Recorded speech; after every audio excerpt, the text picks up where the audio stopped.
Go ahead. Today in the court we at long last got justice, where all the charges against myself was dropped in relation to the flag protests. Basically what I said in my first interview with the police when I was arrested 15 months ago, and I was put on bail conditions that was draconian, to say the least. I was also locked up for a number of weeks on charges which were fabricated. And I said that in my first interview to the police. And here's the situation. Senior police denied that they had held meetings and facilitated the organisation of these marches or parades, whatever you want to call them, or these flag protests. We uncovered the truth, that they actually were behind what was going on, and they had met certain individuals. The police lied. Senior police officers lied, and we now have it in black and white.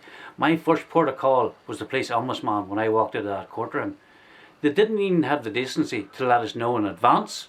The reason they didn't do that, they didn't want the media there, because they knew there was egg on their face. These people locked me up. Now, remember at that time, and I'm not looking sympathy here, but I had cancer, I was unwell, I had basically taken away from my family, I was locked up. The same day I was up and refused bail, a mass murderer from South Armagh, John George Hughes, was let out in bail. A man who is believed to be involved in at least 70 murders. He walked out of the court, but they sent me to McGabry. Why?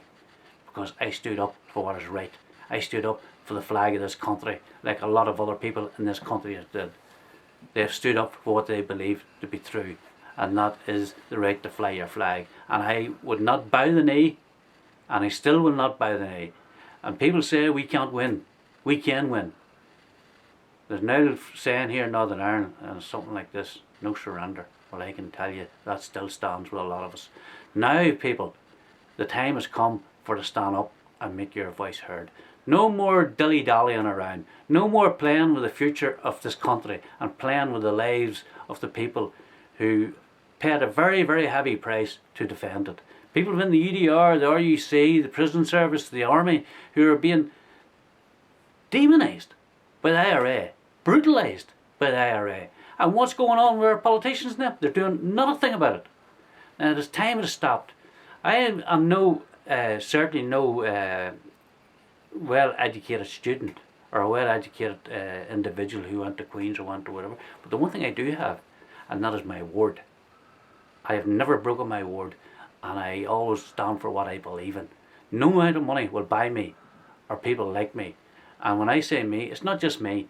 There's a circle of people around me. There's the ordinary good man and woman who's sitting in their house tonight watching TV or out feeding the cattle or doing whatever, who is every bit as loyal as what I am and will not be dictated to by the powers to be who want to put murderers in charge of us. Now's your time to stand up and let them people know where you actually stand, that you will not be steamrollered into a situation where IRA men are given £7,500 because the army had the cheek to shoot them while they were going out to murder people. They're giving the OTRs letters to come on home boys. You have murdered for 30 years, but it's alright. We're not going to let you off. We're going to give you a pension because you poor boys couldn't pay into a pension, but we're going to give you one anyway. Money, millions upon millions going to these Republican terrorist groups to keep them on board, to keep the peace process in place. There is no peace process here. There is an appeasement process. And it is time our people wakened up. Peace, we all want peace. We all paid a very heavy price for peace. And I certainly had no interest, like a lot of people to do with these flag protests, had no interest in standing in the snow, the rain, whatever came, sometimes late at night, to defend the right to fly the flag. They got off their backside and did it because they believed in what was right. And if you're any patriotic person, or if you have any patriotic beliefs at all in your body, you should stand up for what is right. I am going after the police here because senior police, not the ordinary policeman, senior police lied. In my very first interview, and I will release the tapes, and you can hear the tapes where I'm more or less questioning the police.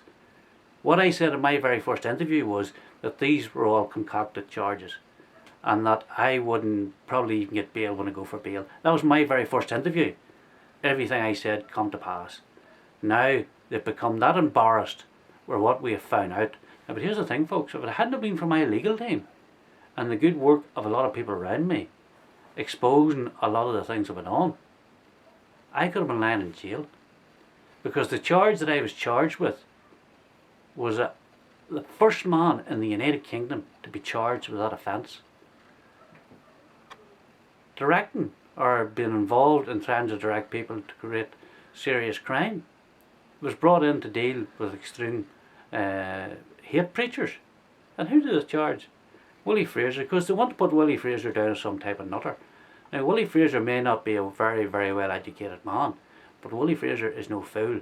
Like the majority of the people in this country, we are no fools, and we are sick to our back teeth of being lied to.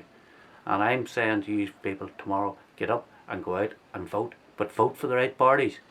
No more of what's been going on, folks. No more, oh, if you don't do this, we could end up back in the dark old days. Well, I said to the Bible, the dark old days. We beat you when you were murdering us, when you were blowing us up, shooting at us. We took you on and we beat you. We've been let down by our politicians, and now we're saying to our politicians, if you haven't got the backbone or the balls to take them on, get out of the way and let the men and women who did do it take your place, because we're sick to our back teeth of what's been done. And I'll say, I'll finish with this, I'm going after the men who put me in jail for no justification. 53 years of age, ill with cancer, never been arrested in my life, had a lot of people murdered belonging to me. My family fought the IRA for 40 odd years in this country, and I end up getting locked up while John George Hughes, the commander in South Armagh, who is responsible for more than 70 odd individuals, walks in the same courtroom. I asked you, is that the Northern Ireland you want? Is that what you want to see as a future for our country? Because it's certainly not my future. And thank God I have proven today, along with the people who supported me, and I thank the people who supported me, because there's people out there who called me a nutter. They called me, they laughed at me being locked up, and other people who's been locked up. Well, you can laugh all you want, but your days of laughing are coming to an end, folks, because we're taking no more of it. The other thing is, I could have stood for election. They refused to lift my bail conditions to let me stand for election. Now, I don't know if I would have had to finish up, but a number of people had approached me. I had the option, but they refused to lift my bail conditions to allow me to stand in the election. And I could have stood, but they had curtailed where I could go. Matter of fact, they told me I could go till Church Hall in Canvas. Is that the future for your children? Is that what you want somebody telling your children they can do in the future? That's dictatorship, folks. That's not law.